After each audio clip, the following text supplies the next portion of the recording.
Welcome to our channel. అరటికాయ fry ఇలా చేసి చూడండి, సూపర్గా ఉంటుంది. ఫస్ట్ ఒక అరటికాయ కట్ చేసుకోవాలి. నెక్స్ట్ ఒక కళాయి పెట్టేసుకొని ఆయిల్ వేసుకొని ఆయిల్ బాగా హీట్ అవ్వాలి. ఆయిల్ బాగా హీట్ అయ్యాక మనం కట్ చేసిన అరటికాయ మొక్కలు ఉన్నాయి కదా, అవి వేసేసుకొని అవి కూడా బాగా అంటే లైట్గా ఫ్రై చేసుకోవాలి. లైట్ గోల్డెన్ కలర్లో రావాలి. అలా వస్తే కనుక అరటి మొక్కలు పైన వచ్చేసి క్రిస్పీగా, లోపల వచ్చి సాఫ్ట్గా చాలా బాగుంటాయి. పిల్లలు కూడా చాలా ఇష్టంగా తింటారు. నెక్స్ట్ ఇప్పుడు ఫ్రై అయిపోయినాయి కదా బనానా పీసెస్, అవి తీసేసి కొంచెం కరివేపాకు, ఒక 4 వెల్లుల్లి రెబ్బలు వేసుకోవాలి. అవి కూడా కొంచెం ఫ్రై చేసుకొని తీసేసుకొని ఇప్పుడు ఒక ఎంటీ కళాయి పెట్టేసి మనం ఫ్రై చేసిన బనానా పీసెస్ వేసుకొని, ఇప్పుడు కరివేపాకు వెల్లుల్లి కూడా ఫ్రై చేసుకున్నాం కదా, అవి కూడా వేసేసుకొని ఒక 2 స్పూన్స్ కారం, ఒక 2 స్పూన్స్ ఉప్పు వేసుకొని బాగా కలుపుకోవాలి.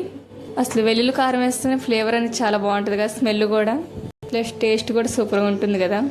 సో అంతే, ఇంకా కొంచెం లాస్ట్లో కొంచెం మసాలా వేసుకొని బాగా కలుపుకుంటే బనానా ఫ్రై ఈస్ రెడీ.